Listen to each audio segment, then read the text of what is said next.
wisdom call, and understanding put forth her voice. In the top of high places, by the way, where the paths meet, she stands.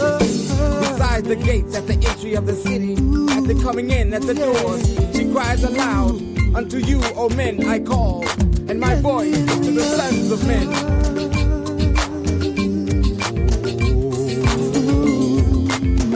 O ye thoughtless, understand prudence, and ye fools, be ye of an understanding heart. Hear, for I will speak excellent things, and the opening of my lips shall be right things. What could I do? Wisdom calling me over here, over there.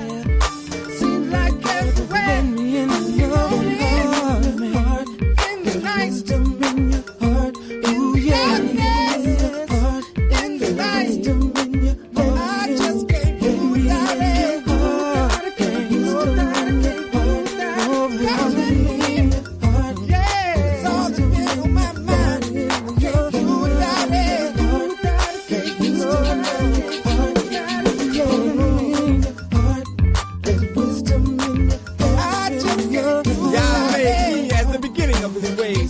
Of his works of old, I was set up from everlasting, from the beginning, or ever the earth was.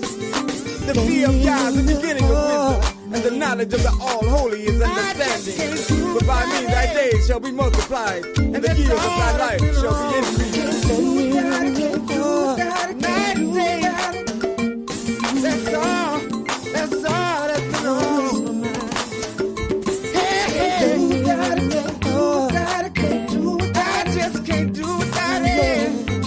No. Can't do without it. Can't do without it. Can't do without it. And that's all that's been on wisdom. Oh yeah. Said I want you. Now therefore, I need you. Ye children, hearken unto me. Stay with me. For happy are they that keep my ways. Hear instruction and be wise, and refuse it not. Happy is the man that hearkeneth to me, watching daily at my gates, waiting at the posts of my doors. For whoso findeth me findeth life, and obtaineth favor of Yah. But he that misseth me wrongeth his own soul. All they that hate me love death. Love death. Love death.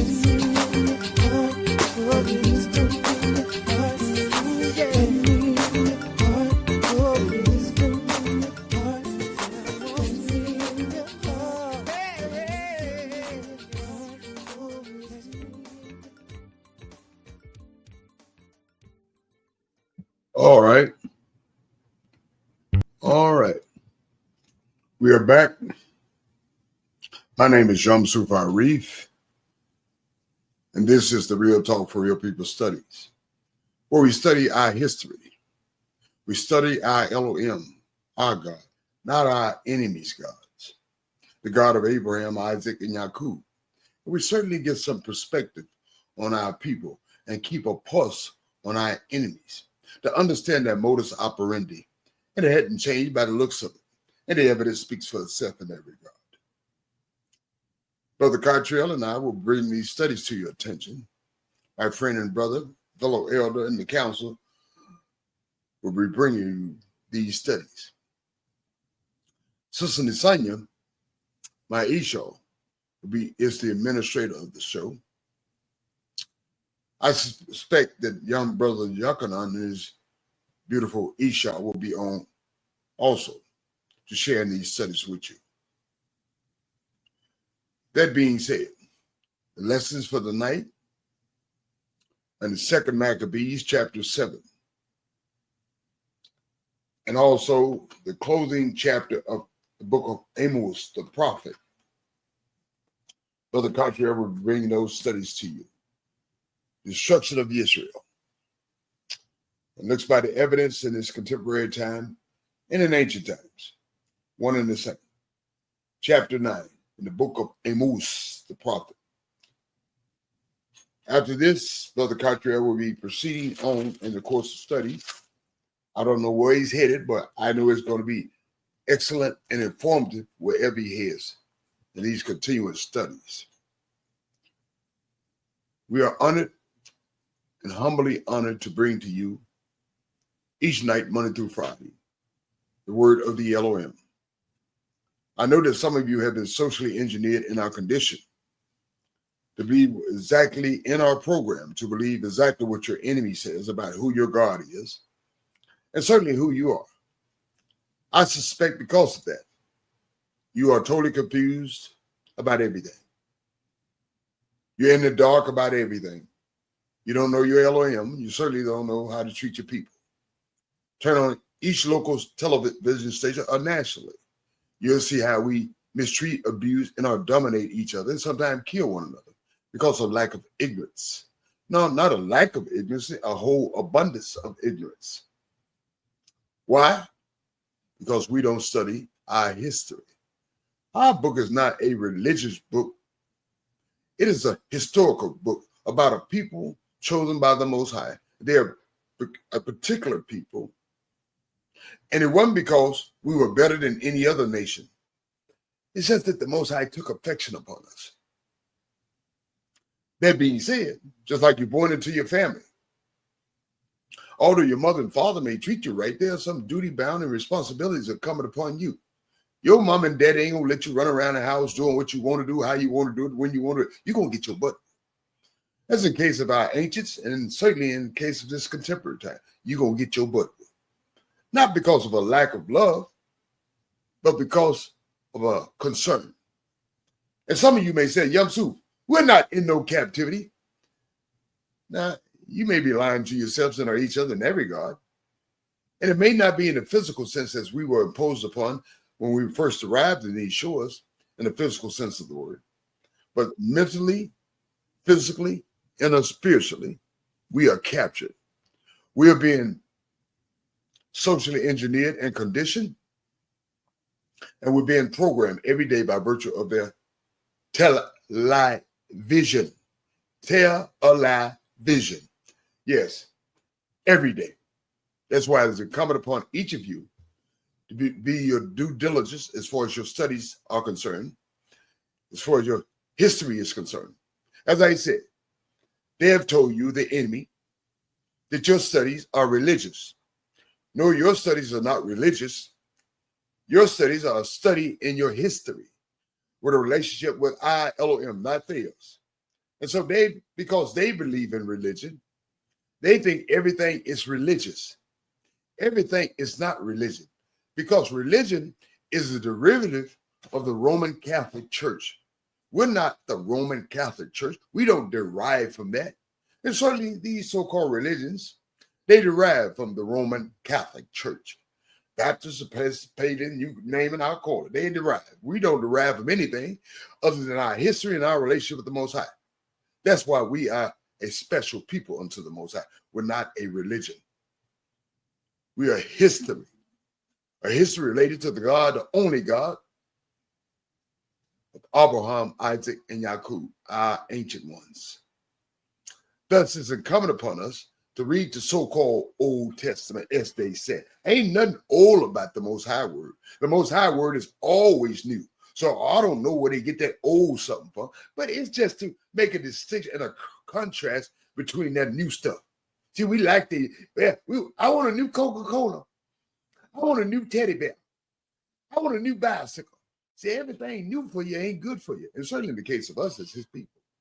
But before we get into these studies, I want to praise and thank the Most High for this opportunity. Humbly thank him for this opportunity to study with my brothers and my sisters on the Real Talk for Real People show, to help enlighten on the Real Talk for Real People show, to help release your minds on the Real Talk for Real People show. I'd like to thank the Most High for my Esau, Sister Nasania, the administrator of the show. I'd like to thank the Most High for Brother Cottrell, my fellow brother and elder, and also elder on the council, to help bring these studies before you. I'd like to thank young brother Yochanan and his lovely wife for helping the participation and presentation of these studies by virtue of them simply being here. Because all hands need to be on deck as far as this regard. And you may ask yourself, Yamsu, who are you? I ain't nothing special. Don't worry about who I am. I'm just a broken brother that the Most High has seen the compassion and the love to pick up, set up, and get his mind right and get his heart right with the Most High. And I'm happy to be of assistance to the Most High. I'm humbly happy. I'm happy that the Most High has showed mercy and love and compassion toward me and the listeners on the Real Talk for Real People show, and for every aspect and a component of my life. I thank him, as I said, for my Esau, Brother Catriel, Brother Yuckanon, and this lovely Esau. I thank the Most High for you, fellow students, for your participation and your awareness of freeing your mind from our captivities. And the Most High is going to do the rest. Just do your part. And the Most High certainly will do his part. And we understand that by virtue of these studies. No, you don't need a slingshot. You're not King Darwin. No, you don't need an AK-47, as our enemies do. The only thing you need is the God of Abraham, Isaac, and Yaakov. That's what you need. Praise Yah and bless his holy name. So without further ado, let me introduce my Esau, Sister Nasanya. After Nasanya speaks, my young brother and his lovely wife, and I hope he let her speak. She's the beauty of the relationship, just like Nasanya is the beauty of Yum Su's relationship. Yuckanon wife is the beauty of their relationship. One of our sisters, Nasanya's sister. And then finally, my brother Catriel from New York City. Brother I dearly love and respect because he loves the Most High with all his heart, mind, soul, and strength, and his brothers and sisters as he loves himself.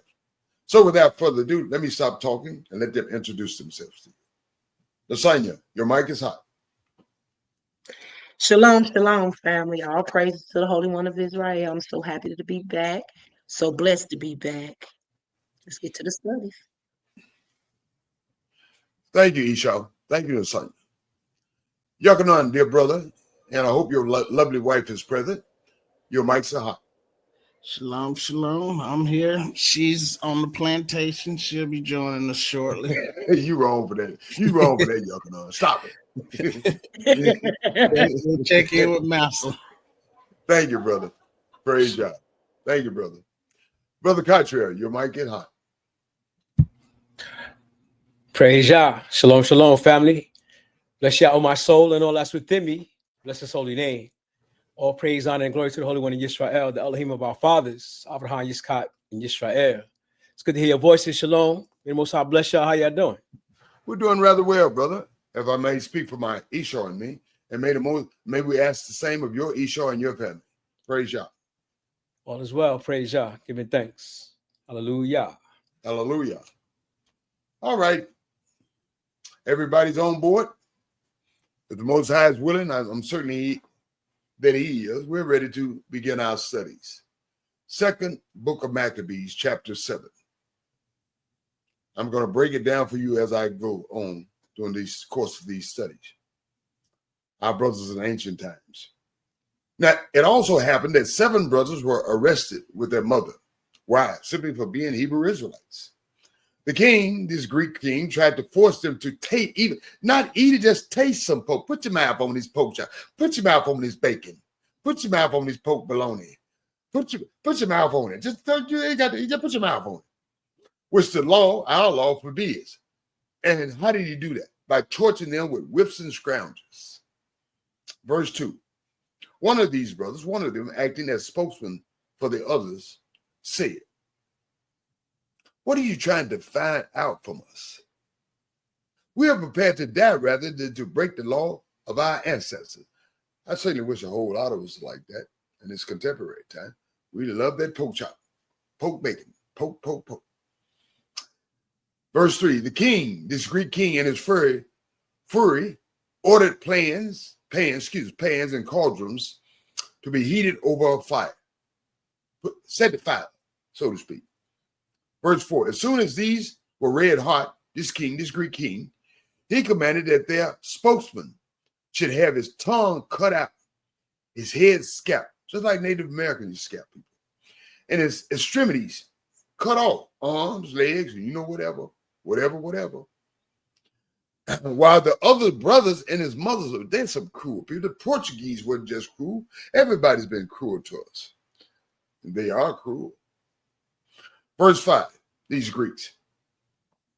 When he had been rendered completely helpless, arms, legs, whatever, lower extremities, the king gave orders for him to be brought, still breathing, to the fire and fried alive in a pan. Man, he was cool. A lot of you sitting there, oh man, these folks treating us bad. They've been treating us bad. Okay? And some smoke from the pan drifted about. His mother and the rest encouraged one another. That's what we do on the Real Talk for Real People. Encourage one another to die nobly with such word as these. These are the words that they encourage themselves, which we encourage ourselves with on the Real Talk for Real People study show. Yah Elohim is watching and certainly feels sorry for us, as Mosaic declared in his song, which clearly states that he would take pity on his servant. Well, regardless of what they do, they can name call you, they can call you the N-word, they can give you bad health, bad education, bad jobs, bad whatever, in every aspect and a component of your lives. But Yah would take pity on his servant, his special people. Verse 7. When the first had left the world this way, the first brother, the first son, they brought the second brother for it to be tortured. After stripping the skin from his head, hair, and all, they asked him, will you eat some pork? You want some bacon? Want some pork chop, so to speak, before your body is tortured limb by limb? Eat some of this pork chop. Come on, be programmed. Eat some of this pork bacon. Come on. We'll stop trying to program you like they do us in these contemporary times. Verse 8, replying in his Hebrew tongue, ancestral tongue, he said no. So he too was put to the torture in his turn. Verse 9, with his last breath, he is slain. Cruel brute. You may discharge us from this present life, but the Elohim of the world, he is the creator of the whole universe, will raise us up, restore us, since we die for his laws, to live again forever and ever. Restoration. Unlike some of us today in contemporary time. Whatever you want, we give it to you. 5-2, tell on a brother. 5-2-8, mistreat a sister. 5-2-8, mistreat an elder. 5-2-8, tell on the little children. 5-2-8, just tell on each other. Verse 5, verse 10. After him, they tortured the third, whom were being asked for his tongue properly thrusted out. Hey, man, stick your tongue out. What do you say? Here you go. Here you go. So to speak, and held out his head. You take the tongue in my hands. And he courageously said, heaven gave me these limbs for the sake of the law. That's why I'm here, for the law. I have no concern for them. From him, I hope to receive them again. Y'all can't take nothing from me that the Most High can't give back to me, so to speak. So whatever. In verse 12, the king and his attendants, this Greek king, was astounded at the young man's courage and his utter indifference to suffering. Verse 13, when this one was dead, his third brother and son, they subjected the fourth to the same torment and torture. That's what they do. That's their modus operandi. Don't be surprised what Donald Trump is doing to us. Oh, he took my Medicaid. He gonna take a whole lot from you. Verse 14. When he neared his end, he cried, ours is the better choice. Our way, who we are. Stop trying to capitulate. Stop trying to compromise. Stop trying to go along to get along. That ain't our way. That's their way. Ours is the better choice, this young man said. To meet death at men's hand, yet relying on Yah's promise that we shall be raised up by him. And I believe it. Whereas for you, He's telling our enemies there could be no resurrection in new life. Ain't talking in heaven either. Next, they brought forth the fifth and began torturing him, the fifth son and brother. But this young brother, he looked at the king and said, you have power over human beings, just in the case of Donald Trump. More as you are, because they give it to you. You didn't get elected, you got selected. And can act as you please, but do not think that our nation, they use race because these are the people that translated this from our language into their language. So they use the word race is not a word of our usage. We use, the Most High use, nation. But when the usage of race is used, a word of their destination, it means to incline what you look like and who you are. And by virtue, they're on top. Our nation has been, you do not think that our nation has been deserted by Yah. And if they study, and they know this, that's why they study this. Although you don't know it because you don't study it. Our nation has not been deserted by the Elohim. And what this young brother says, only wait. And you will see in your turn how his mighty power will torment you in your descendant. Your time gonna come. The Most High said it, and you better believe it. It's true. As this young man know, we know. Those who subscribe to the God of Abraham, Isaac, and Jacob and do their studies. And verse 18, after him, they led out the sixth son. Neither one of them capitulated.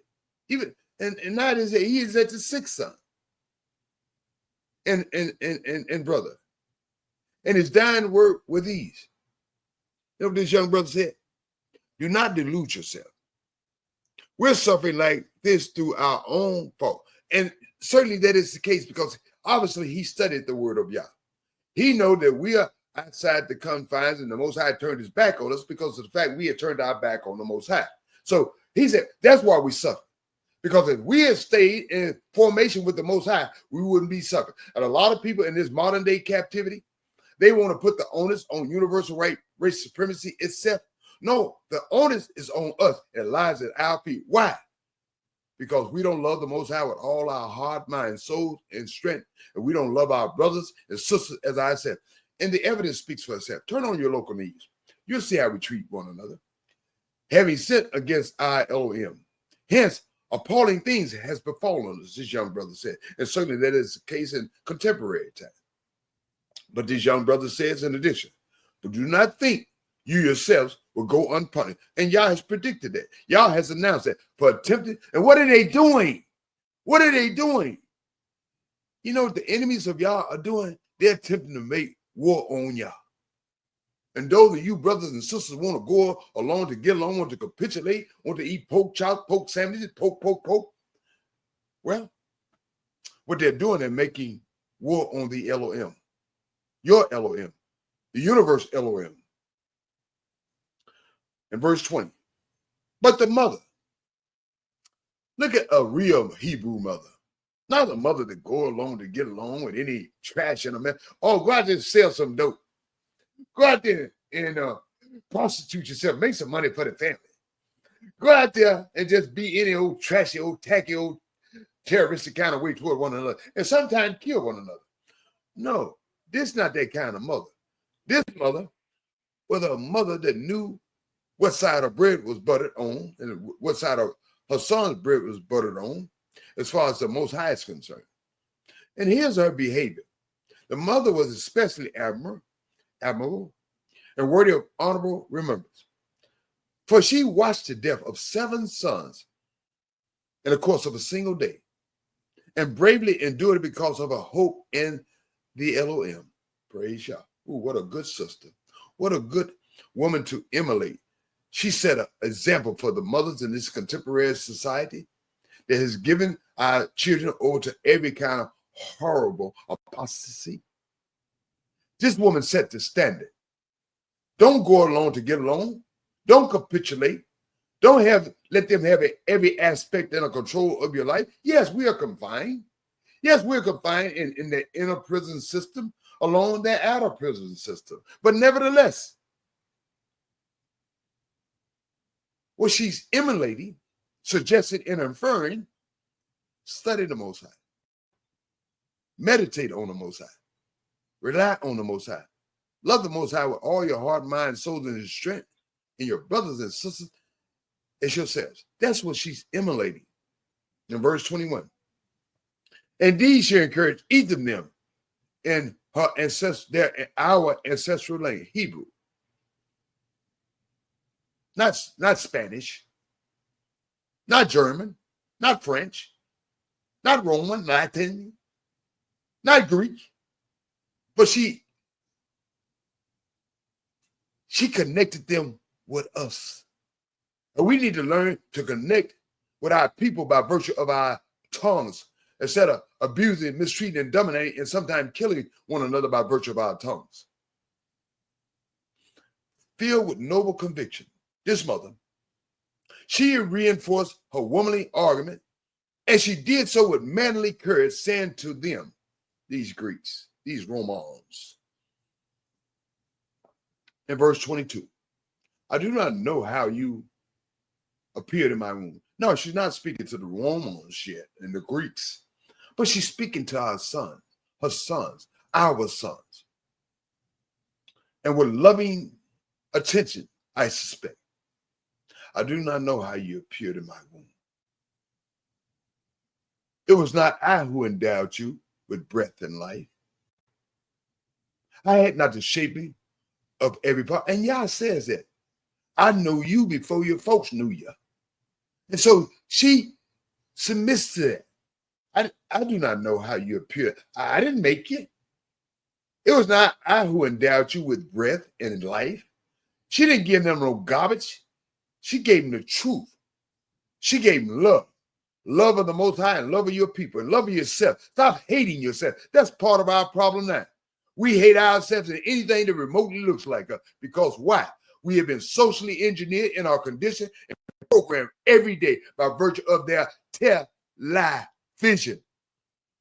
And this mother said, I had not the shaping of your every part. And hence the creator, the Elohim of the world, not just us, who made everyone and adorned the origin of things, will in his mercy give you back. They can't take anything away from you that the Most High can't give back to you. Will give you back breath and life. Since for the sake of his laws, you have no concern for yourselves. That's how your mind ought to be. That's how your hearts ought to be. And stop being capitulated to Roman Catholics and their derivatives, so-called religions. Verse 24, Antiochus, this Greek, this king, thought he was being, they tried to make a damn fool out of me. Suspected insult in the tone of a voice. And as the younger was still alive, he appealed to him, not with mere words, that's how they do, but with they got warehouses of promises for us. How you like them apples? They got some Medicaid for you. They finna take that from you. They got some food stamp for you. They finna take that from you. But with promises on oath to make him both rich and happy. I'm going to give you some food stamp. I'm going to give you some Medicaid. I got warehouses of promise. I'm going to give you whatever. If he would abandon the tradition of his, don't be like your ancestors. Be like us. And this king said, I'm going to make you my friend. And not only am I make you my friend, I'm going to give you a public office. I'm going to give you a showboat. I'm going to make you a good basketball player. I'm going to make you a good football player. I'm going to make you a good singer. I'm going to make you a good person of public status. Just be my friend. And forsake your ancestrals. And forsake your Elohim. And just eat a little bit of that. You ain't got to eat it. Just put your lips on it. In verse 25, an admirable young brother. The young man took no notice at all.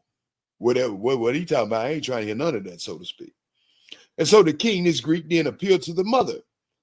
And they persuaded a lot of our mothers. That's why the evidence speaks for itself in that regard, allowing their children to be program, where they're socially engineered our condition. So comes as no surprise of a woman of wisdom and understanding in these contemporary times. Why I did it, but they get on TV all the time. These women that don't know, or these brothers that don't know what time it is. Why my dear? Why you did that? Why? Because you don't do what the Most High says. That's why. And this king is urging her to advise the youth to save his life, telling our children to be programmed, submit, capitulate. In verse 26, after a great deal of urging on his part, this Greek, she agreed to try persuasion on the son. This mama, she a real mama. She's all right, whatever. In verse 27, this mother bending over him, her child, she fooled the cruel tyrant with these words. And she spoke in our ancestral tongue. And she's talking to her baby, her lads. You know, babies are always, the lads are always special. And she says to her lads, my son, have pity on me. I carried you 9 months in my womb and suckled you 3 years, fed you, and reared you up to the age you are now, and provided for you. And she tells her son in verse 28, I implore you, my child, look at the earth and the sky and everything in them. And consider how Yah made them out of what did not exist. That humans come into being at the same way. All humans, ain't nobody special. So the mama is saying. And she says to her youngest, I like this. This woman didn't tell her son, go along to get along. Be part of the parade. March in the gay parade. March in Black Lives Matter. March with signs on your chest that I'm a man. You ought to know you're a man. Just go along to get along and eat plenty of that pork. No, she didn't tell her baby that. She said, do not fear this executioner, but prove yourself worthy of your brothers and accept them, so that I may receive you back with them. I want you back, son. And it's the only way you're going to get back. Just like in this modern day captivity. A lot of our mothers and fathers has capitulated to their extremities. They've allowed their children to be programmed to be a monstrosity and to be monsters. But this is not that kind of mother. I wish we had a lot of mothers like that. This is not that kind of father. I wish we had a whole lot of fathers like that. In verse 30, this mother, she had hardly finished when the young man, the young brother, the last brother, and he tells the folk, what y'all waiting for? I will not comply with the king's ordinance. I won't be programmed. I obeyed the orders of the law given to our ancestors, not by virtue of Roman Catholic derivative churches, but by way of Mosaic. Praise Yah. In verse 31. As for you, this young brother says, you have contrived every kind of evil against the Hebrews. Y'all get that? It ain't stopped yet. A lot of y'all think, well, they conspired against us and they universally spread us about. And that's the end. No, it ain't the end. It's just the beginning. You start being programmed when you got here. They took your name, took your identity, and you don't know who you are, what you are, but they keep programming. That's their modus operandi against the Hebrews.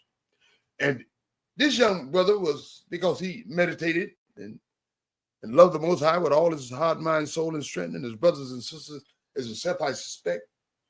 He said, you will certainly not escape the hands of Yah. And you know what? He made a valid point in verse 32. He said, we're not suffering for our own sins. And what he's saying in so many words, just like us in these contemporary times, it's not the last kingdom, universal right, race supremacy per se. He said, and he made a valid point. We got to take ownership just like this young brother. He said, we're not suffering. And let me reread that. He said, we are suffering for our own sin. It's not because of universal right, race supremacy that we're suffering. We're suffering for our own sins because we won't humble ourselves to the Most High. We won't turn back to the Most High. We won't cry out to the Most High. We won't gather ourselves together as the Most High has mandated. We won't do good by our widow women. We won't do good by our orphans. We won't do good by each other. And we simply won't do good. That's why we're suffering. We won't love the Most High with all our hearts, minds, souls, and strength. And we won't love our brothers and sisters as we love ourselves. And the evidence speaks for itself loudly. Turn your local station. So don't be alarmed and concerned when you see brothers and sisters doing what they're saying, doing what they're doing, or saying what they're saying. Don't be alarmed or concerned when you see mothers and fathers doing or what they're saying, because these people have been programmed. Have pity on them, but you got to stay away from them. Reason being, you can't get with no brother and a sister whose mind is in the gutter of their captivity. You have to get with brothers and sisters whose mind has been elevated by virtue of the Most High Word because of their reliance, their study, their meditation on the Most High Word. It is just that simple. Otherwise, the other is going to happen. It is inevitable. And this young brother pointed out, and he made a valid statement. We're suffering for our own sins. In verse 33, and if to punish and discipline us, that's why I say I don't care what Donald Trump do. I hope he put us all in a cage. Truth be told, I hope all our behind gets a whoop behind. Why? Because it's beneficial for us. It's beneficial, and we can go home. Why? Because it would initiate and activate the plan, so we can turn to the Most High. We can turn away from the idolatry, Roman Catholic derivative religions. We can cry out to the Most High together. We can cry out to the Most High together in regards to our anxious, in regards to our continued rebellion and stiff-neckedness against the Most High. And we can gather ourselves together. And not only along with gathering ourselves together, it would initiate the plan of doing good by our widow women, doing good by our orphans, doing good by our homeless and needy. It's simply learning how to do good and let the Most High do the rest. So I'm just like this young brother. Whatever. If Donald Trump gonna take your Medicaid, he need to take everything else away from you so you can get your hearts right. He said, and if to punish, in verse 33, and to discipline us, and if to punish and discipline us, our living Elohim is briefly angry with y'all. Better get the picture. The enemies of Yah is briefly angry with us because we have to activate the plan by virtue of our actions. He will be reconciled with us in due course because we have to activate this plan. In verse 34, this young brother said, you unholy wretch and wickedness of villains. The Most High predicted them. They will come from the north. What cause have you pride? You always got pride. You put your names on everything. Donald J. Trump Tower. Nourishing vain hopes and raising your hand against his servants. In verse 35, he says, and you have not yet escaped the judgment of IOM. Y'all ain't escaped yet. The Almighty, the All-Seeing. What you think you done in the dark gonna be brought to the light, like you did Pope Emmett Till down in Money, Mississippi. You think you can get away from it, but you're not gonna get away. In 1955, Brother Cottrell and I were born in 1956, but we hadn't forgot about it, and certainly the Most High hadn't forgotten about it. You think you got away, but you ain't got away. So he says in verse 36, our brothers have endured your brief pain.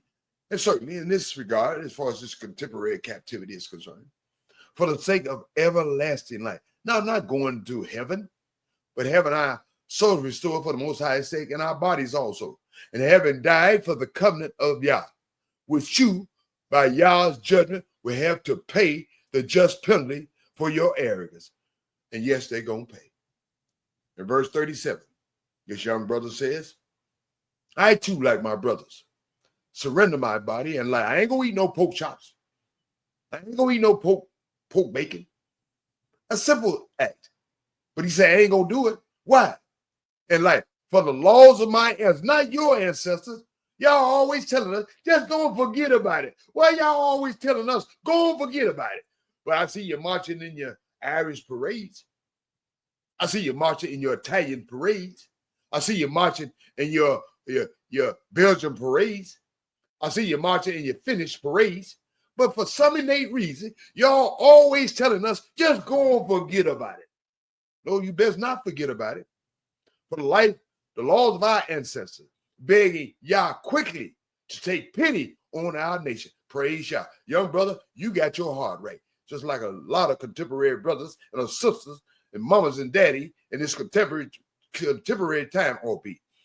And by trials and affliction to bring you to confess, y'all need to bring us to confess that he alone is Yah. So I don't care what Donald Trump do to you. I don't care if he take your Medicaid. I don't care if he take your food stamp.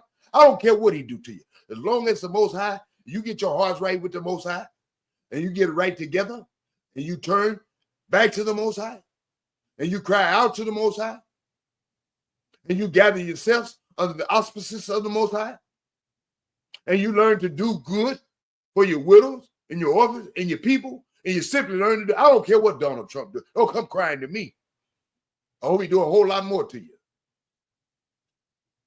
And so, this young brother says in verse 38, so that with my brothers and myself, there may be an end to the wrath of the Almighty. And that's why our wrath going to end with the Almighty. Not from the Democratic Party, not from the Republican Party, not from Black Lives Matter, not from marching in the gay race movement, not from marching in any kind of movement that they may bring out their warehouses. Rightly let loose our name. That's the only way. How you got in is the only way you're going to get out. Verse 39. This Greek king fell into a rage and treated this one, the last, the baby boy, more cruelly than the others, because he spoke the truth. For he was himself smarty. He took issue with the young brother, talking the way he talking. That little Negro going to talk to me like that. That little pickaninny going to talk to me like that. That little N-word going to talk to me like that. He himself was angry for the young man's going. The young brother, no, I ain't going to eat that sinking pork. And forget you too. It is what it is. It do what it do. We in here not because you got us here. We got ourselves in this situation. And by virtue of our action with the Most High, that's the only way we're going to get. Ain't nothing you can do to me. I'm good with it. And so this fellow had the issue with this Greek. And so in verse 40, so the young brother, the last brother, made his end undefiled. He didn't capitulate. He didn't allow himself to get programmed. He didn't allow himself to get socially engineered in our condition. Why? With perfect trust in the Elohim, as we all be in this contemporary time. The mama, as I said, this here is a set example of a mama. She didn't say, oh, go on, smoke that dope. Oh, go on, talk bad to your elders. Oh, go on, prostitute your women. Oh, go on, eat that pork. Oh, go on, do whatever your enemies allow you to do, you do it, and you double down on doing it. This is a woman that stood up for the nation, and she stood up for her sons. Why? Because she knew the end result would be better for her sons. And this mama was the last one to die after her sons. And final verse. Let this be sufficient account of the ritual. Let our bodies give account of the ritual that y'all giving us in a monstrous deed. Okay, we're going to give our bodies. This account for those meals you. Let this account for programming. Let this account for social engineering. What this account that we ain't going to eat no pork. We not celebrating the holidays. We not joining the gay rights movement. We're not joining the Democrats. We're not joining the Republicans. We're not joining the Black Lives Matter, and let it do what it do. Praise Yah and bless this sister and our sons for the contribution they gave to the nation. I can only pray that we give the same amount of contribution to the nation and to each other. Praise Yah and bless his holy name. So without further ado, I'm going to ask my Esau for a commentary. I'm going to ask young brother Yochanan and his lovely Esau. And finally, brother Cottrell. Nasanya, do you have a comments?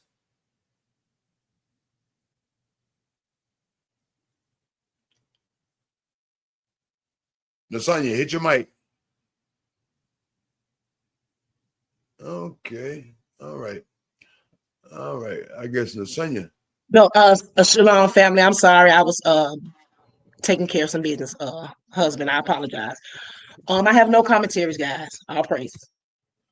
Praise Yah. Brother Yakanan, you have any commentary and your Yeah. lovely Isha? Yeah, shalom, shalom. So you mean to tell me all I got to do is if Trump give me some food stamps, go eat some pork, and I Yeah, keep brother. getting, I don't want it. Go. I don't want it. I'm good. I don't want it. I'm so through. I don't want it. Praise Yah. Praise Yah, brother. I'm down with you on that. Thank you, brother Yakanan, and your lovely Isha. Brother Katriel, what say you, my brother and friend? All praise to the Holy One in Israel for another great lesson in our history. And I know it's easy to read it, but can you imagine going through what they went through? Seeing your loved ones being stripped and tortured and killed because they wouldn't eat pork? Exactly. It's easy to read, but imagine that's your family. Right. You seeing your wife or your sons and daughters one by one being murdered, holding down the covenant for the Most High, because they knew. What did they know? That it ain't about this life right now. It's about the preservation of your soul. We don't want to violate Yah's law so that he judges our soul to be unworthy to receive the everlasting life. And their mind was on that everlasting life. Forget about now. We enduring the punishment that Yah put on our nation. And they had a great understanding of that. Unfortunately, like you said, our people don't understand that now, the things that we're going through, while we're going through it. But would that we had the same understanding as them. Praise Yah. Praise Yah. Thank you, my dear brother and friend, fellow elder, and fellow elder on the council. Fellow students, Brother Cottrell, my dear friend, is about to take you to the last segment of the study in the last book of Amos, the prophet, chapter 9. And you know what? These studies always seem to be synchronized. In chapter 9, it tells about the destruction of Israel. It was pronounced even before the Greeks got a hold of the Romans and these universal captivities. Brother Cottrell, may the Most High bless you, brother. Wisdom and understanding, love and compassion. You have the mic. All praise to the Holy One of Israel again for our great prophet, the prophet Amos. And yeah, he talks about the destruction of Israel in this chapter, but he also talks about our restoration, which people don't talk about. The future that we have, the hope that we have that most nations don't have. We're going to find out what it is, because the destruction we're reading about in the book of Maccabees and pretty much suffering it right now. And this is what Yah says. Prophet Amos says, I saw Yah standing beside the altar, and he said, strike the capitals, pillars, so that the thresholds will shake and break them on the heads of them all. Then I will put to death the rest of them with the sword. They will not have a fugitive who will flee. In other words, nobody's going to escape this judgment, Yisrael, nor a survivor who will escape. Though they dig into Sheol, from there my hand will take them. So it doesn't matter where you are, heaven or hell, Yah is there.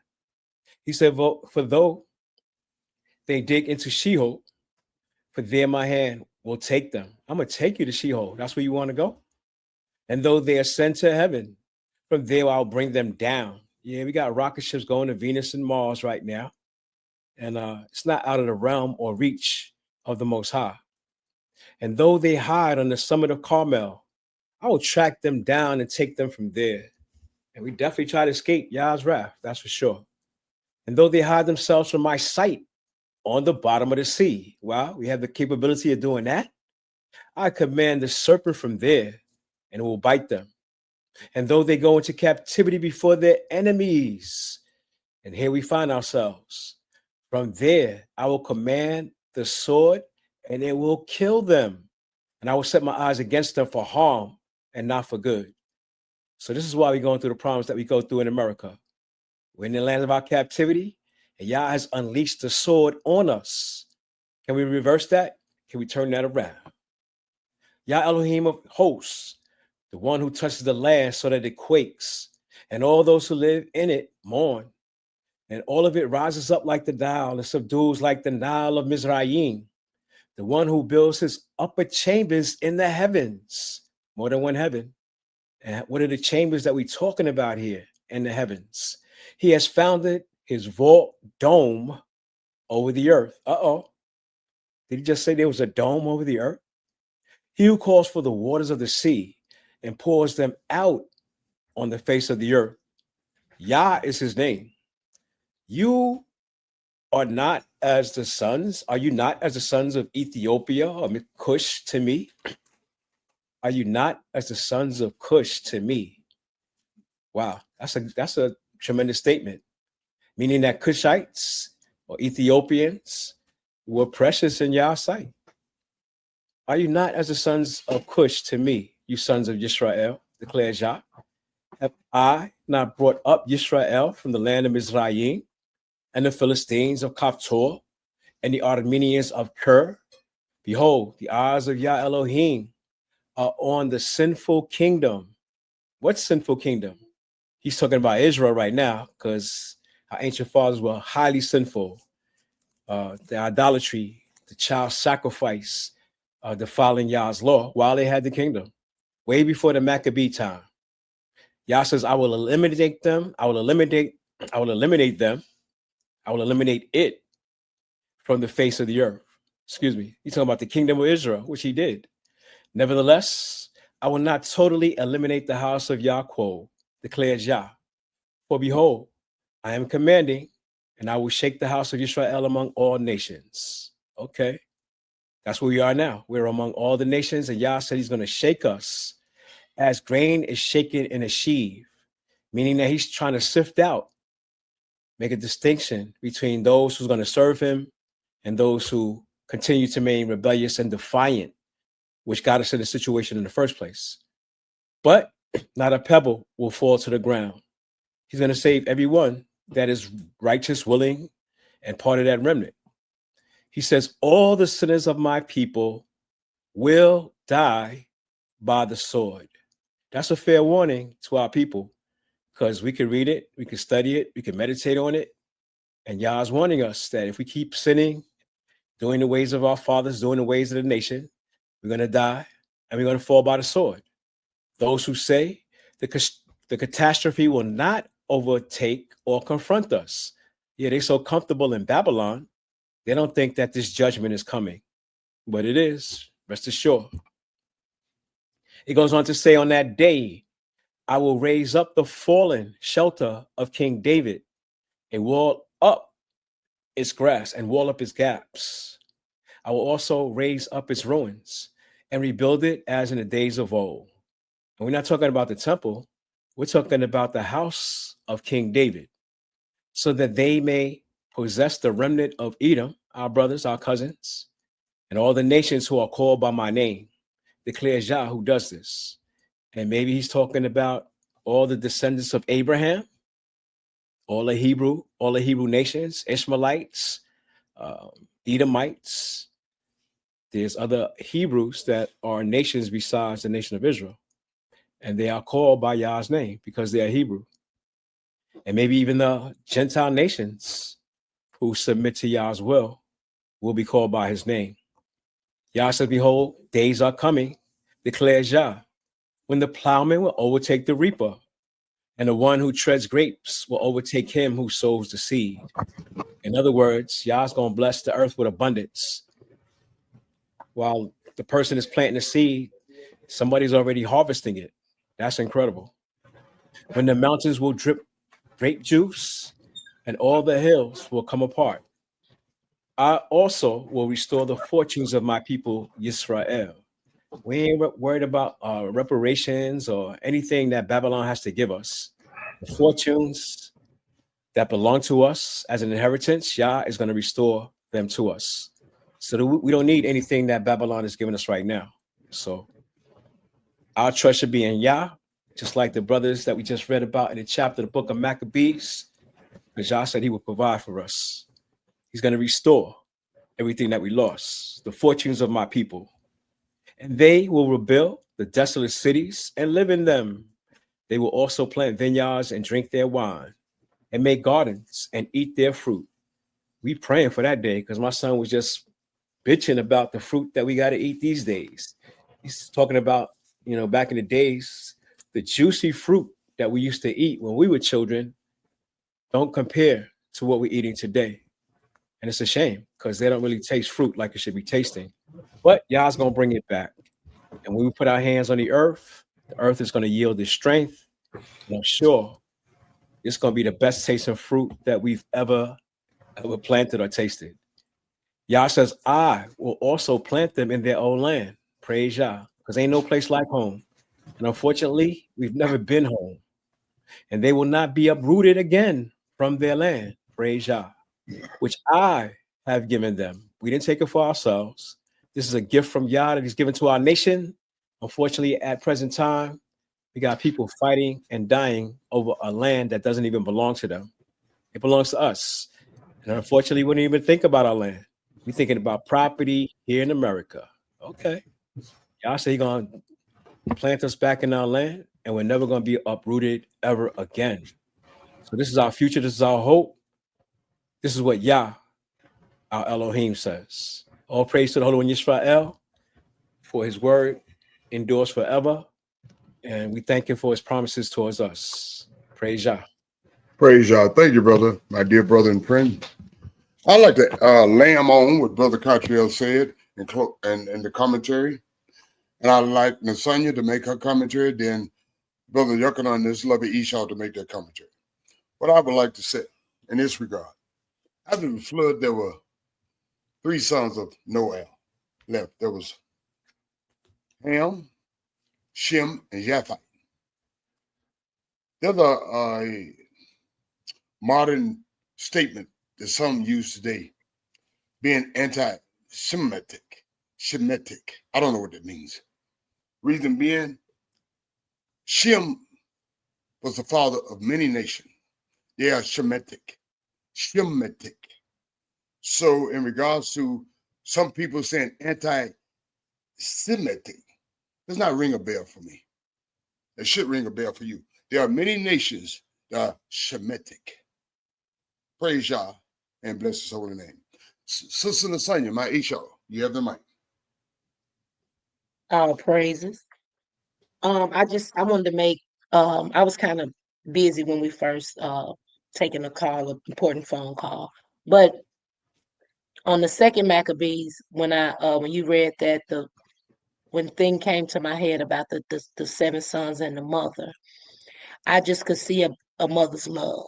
It was so deep and so that really touched me. That really did something to me right there. And in Amos, I just can understand why the 7 sons and the mother held so tight to their beliefs when we read Amos. And that's my only commentary. All praises. Nasanya Esau, you made a wonderful commentary. And the reason why, that mother instructed those children to do the right thing, not anything, not comply, not go along to get along, not capitulate, not be social engineered in our condition, and certainly not to be programmed. Praise Yah for that mother of our nation. I pray that there are many more mothers of this nation. Yochanan and your beautiful Isha. Shalom. Elder Catry, I want to go back and reiterate something back before Abraham found favor in the sight of Most High. When the Cushites was mixing with the in Mizraim. And yeah, Yah did have favor in them. And then I guess that's when he said, he adopted the Israelites, Abraham. So that kind of gave me a flashback of reading that when now before Abraham, who was the chosen ones? It wasn't no chosen. Everybody was his people. He was just disgusted with them. You know what I mean? So, but yeah, back then it was the Cushites when they was in Mizraim. That's right. And Moses married a Cushite woman, right? Yeah, exactly. So Yah wasn't opposed to the Cushites, the Ethiopians, and he pretty much blessed them. But he chose Abraham because Abraham was obedient, right? He followed everything that Most High commanded. He listened to his mother. Yeah, man. Yeah, that mother's love. Wisdom is that female principle that, Exactly. Wisdom. follow. You caught on. For Great sure. commentary. I'm sorry. My apologies. No, for sure. Okay. Cartrell, again, Yakanan, again, Esau, Nasanya, once again, you've all made wonderful, informative commentary. In regards to Yakanan, when you pointed out the Cushites, my mind gravitated toward Cushite and Hamites, which are Hamites. In regards to Shem and Hamites, they're people of this similar hue. And my mind was gravitating. How are you going to leave the country looking like Hamites and Shemites and come back looking like Japhites? Praise y'all. The evidence speaks for itself. They were surrounded. The Philistines were Hamites. Right. And Canaanites, Hittites, Cushites, Mizraim. How you going to come out white? No way. That's impossible. That's all we're saying. And the truth speaks for itself. Thank you, Brother Carter. Thank you, Yakanan. Thank you, Esau, the son. Thank you, fellow students. Now we will proceed to share with you, Brother Carter and I, as fellow elders on the council of this nation in captivity, we'll share with you the Charter of the Nation in Captivity, United Nation of Israel, United Nation of Israel Constitution while in this captivity. The Charter, continuation. Chapter 7, the Specialized Conferences. Specialized conferences, Article 33, are intergovernmental meetings to deal with special technical matters or to develop specific aspects of inter-Israeli cooperation. They shall be held when either the Executive High Council of Elders or the Regional Council of Elders so decides, on its own initiative or at the request of one of the Council of Specialized Organizations. Article 34. The agenda and rules of procedures of the specialized conferences shall be prepared by the Council of Specialized Organization concerned and shall be submitted to the members state for consideration. Chapter 8, Specialized Organization, Article 35. For the purpose of the present charter, inter-Israelite specialized organizations are the intergovernment organization established by a multilateral agreement and having specific functions with respect to the technical matters of common interest to the Israeli states. Article 36. The Executive Council shall maintain a register of organization that fulfill the conditions set forth in the foregoing articles as determined by the Executive Council of Elders after a report from other council concerned. Article 37. Specialized organizations shall enjoy the fullest technical autonomy, but they shall take into account the recommendations of the Executive Council of Elders and of the other councils in accordance with the provisions of the Charter. Article 38. Specialized organizations shall transmit to the Executive Council of Elders annual reports on the progress of their work on their annual budgets and expenses. Article 39. Relations that should exist between the specialized organizations and the organization shall be defined by means of agreement concluded between each organization and the other councils with the authorization of the Executive Council of Elders. That concludes for today studies in the Charter of the Hebrew Israelites, United Hebrew Israelites in captivity. We'll begin again tomorrow. Miscellaneous provisions. Now we will go to we will go to the Constitution of the nation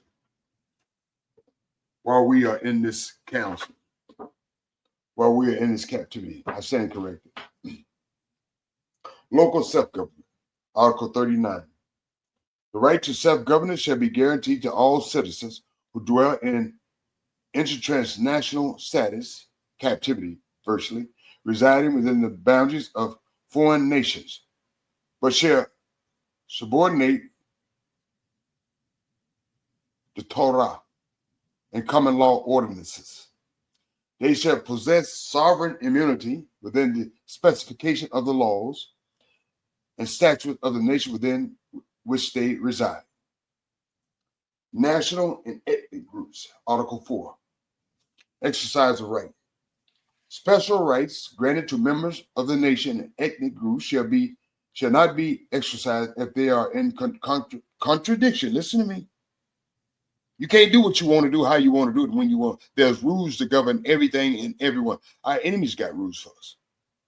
Special rights granted to members of the national and ethnic groups may not be exercised if they are in contradiction to the Torah and the Constitution. Praise Yah. Part 3, Organization of the State, the Council of Elders. While Cottrell and I and other elders have this position and authority in this captivity, there's always been that. We have precedents for that. In the course of our studies, the eldership always taken precedent when there is no king, high priest, and so on and so forth. There's certainly no prince of each tribe. The organization of the state, the Council of Elders. Article 41.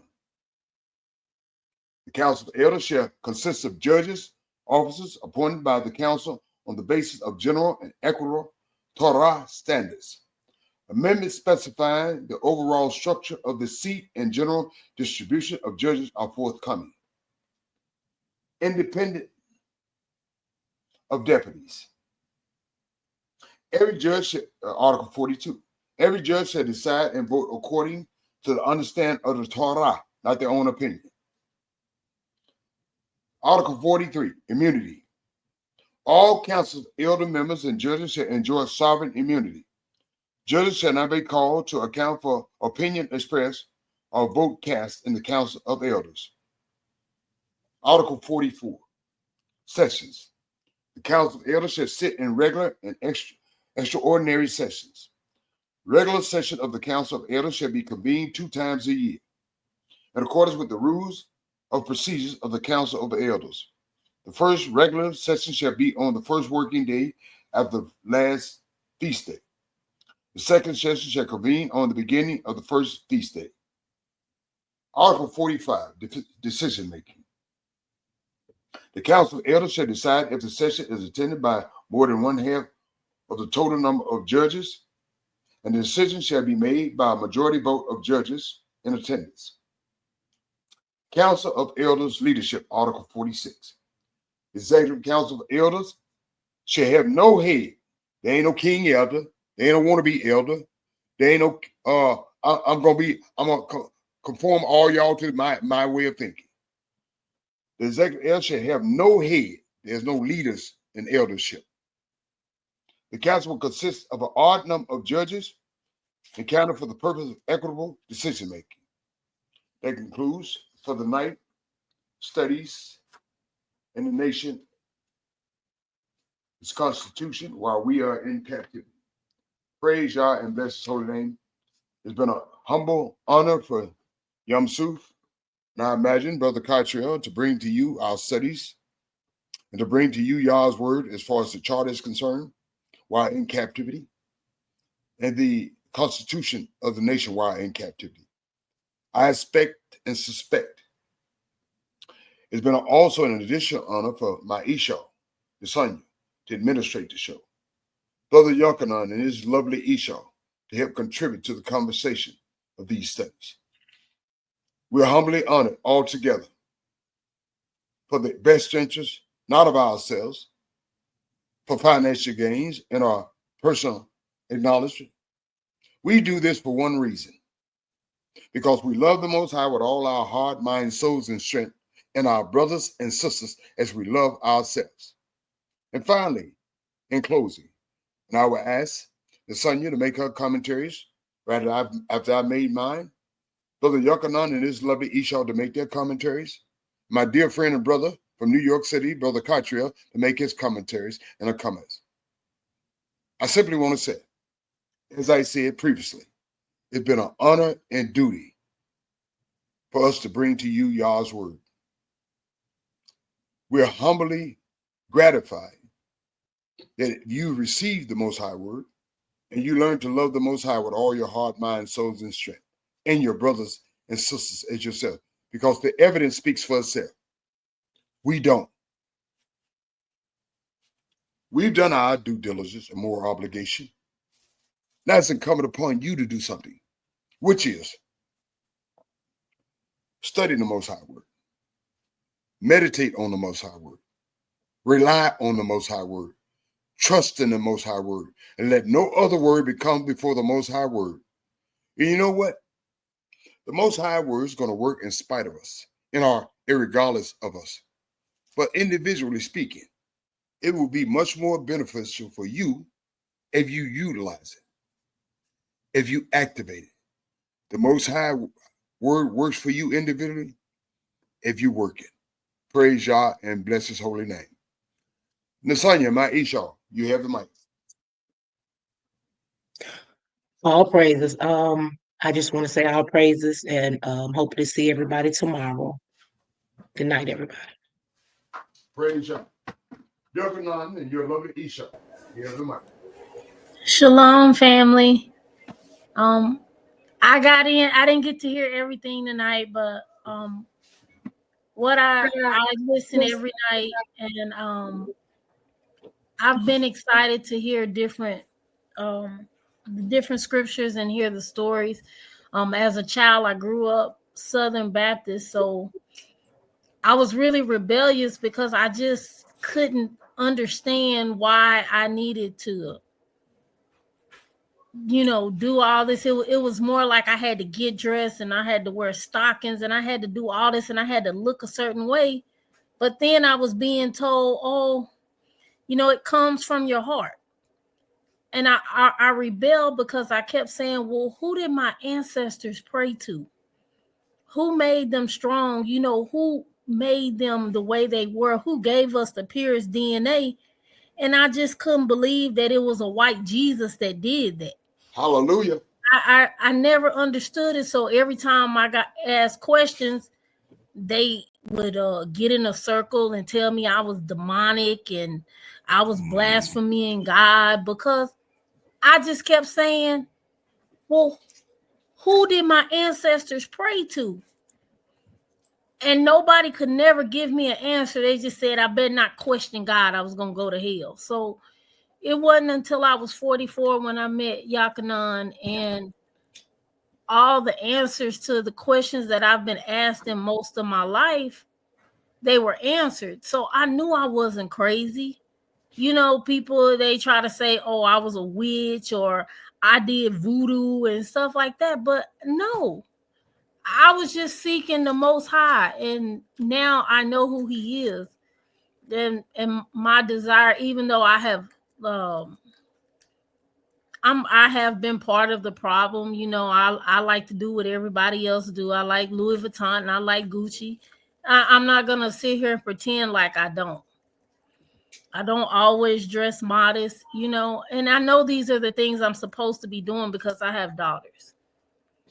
So listening to you all, if I keep surrounding myself and putting myself in situations where the atmosphere is positive and it's somewhere where I can learn and I can thrive, eventually I'll take my wigs off because it's what I actually desire to do.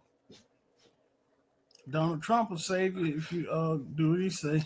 I won't do what he say. Look at it. My kind of sister. My kind of sister. Before I met Yochanan, I don't conform to this government. Basically, I never have. I've never done anything they've asked me to do. I never have. I didn't even graduate from high school. They tried to make me go to Catholic school and private school. I could not do it. Mm-hmm. And so now I have the answers and I know my place. I know where I'm supposed to be. It's just more of the physical lining up with my spiritual. Praise God. So Praise you. I'm very thankful for the information that I get every night. I listen every night. So I'm praying that my husband continues to lead me in the right direction. Praise y'all.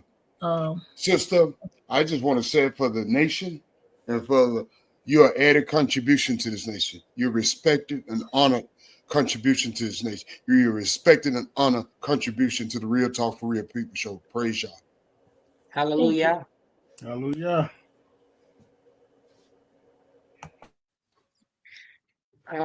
Can I make a statement real quick? Yes, Nasanya.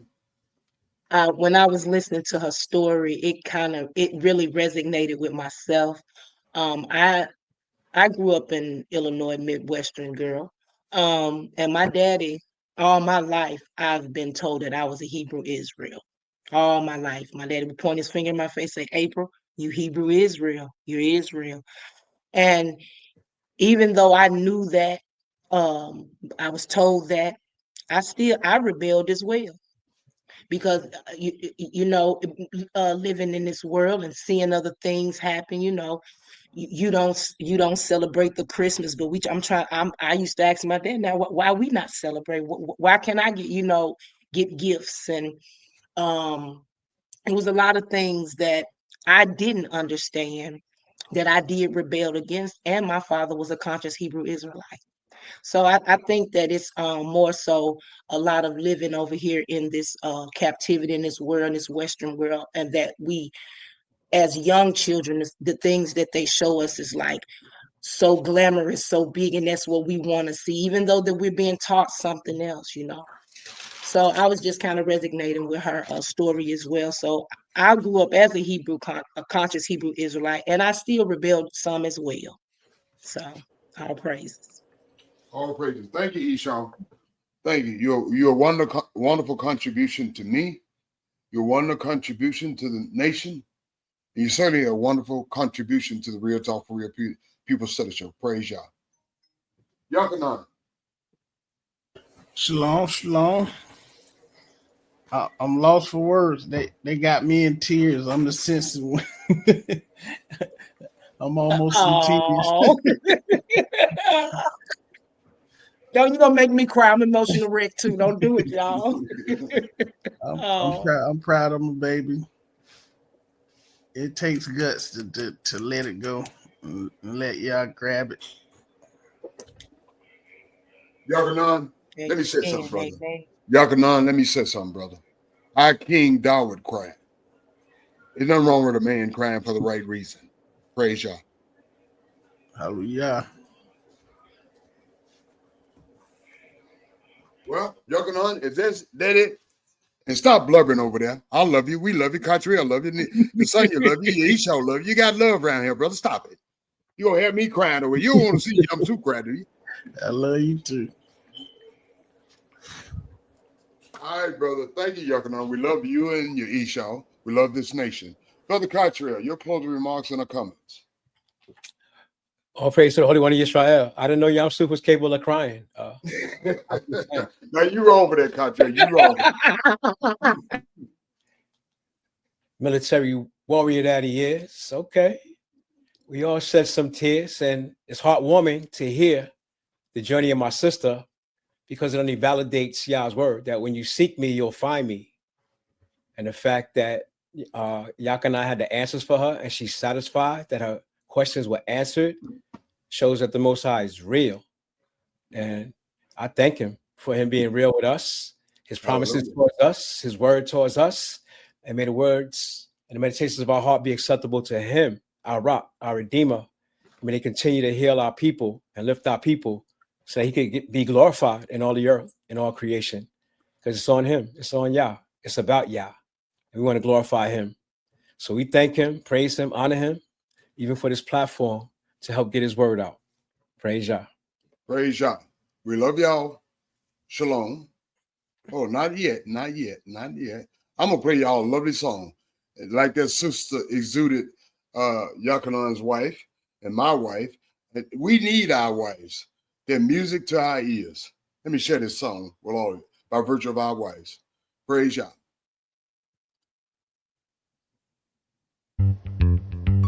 Shalom and good night.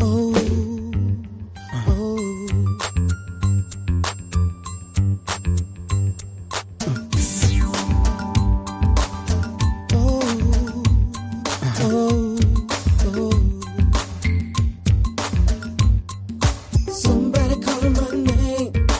I went down to see. Heard at least one voice calling down at me. How you know my name? Why you calling me? I don't know what to say. They said this was meant to be. Wasn't calling out my name, calling me today. How can I break it down? I didn't know what to say. Oh, Cottrell thing, he got moved. Cottrell thing, he got moved. Hey, Cottrell thing, he got moved. I'm showing something. I'm showing the most house. I'm show you something, Cottrell. You think you got moved? I'm too finna show you something. Now you know, damn blue. Somebody calling my name. I went down to see. Heard at least one voice calling down at me. How you know my name? How you know my Why you calling me? I don't know what to say. They said this was meant to be. Hey. My name, calling me today. How can I break it down? I didn't know what to say.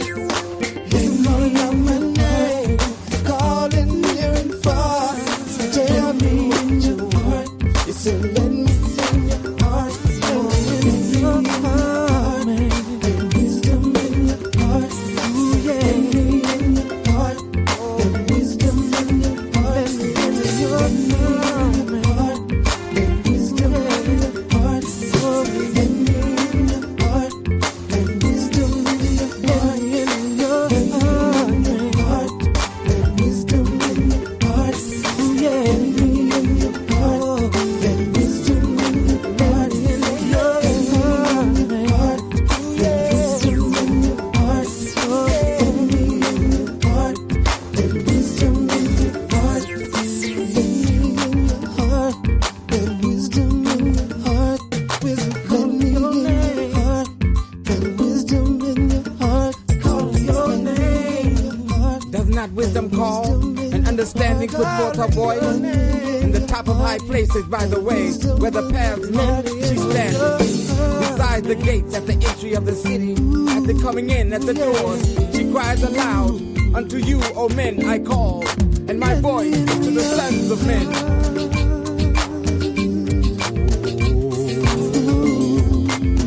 O ye thoughtless, understand prudence, and ye fools, be ye of an understanding heart. Hear, for I will speak excellent things, and the opening of my lips shall be right things. What could I do? Wisdom calling me over here, over there. Seems like everywhere. In your heart, In the night, wisdom in your heart.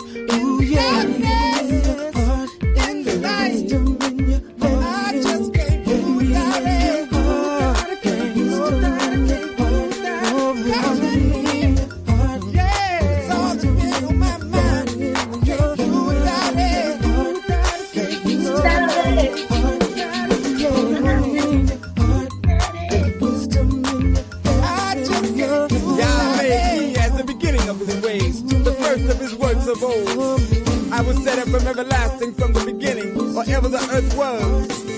The fear of Yah is the beginning of wisdom, and the knowledge of the All-Holy is understanding. But by me thy days shall be multiplied, and the years of thy life shall be increased. That's all, that's all that's been on my mind.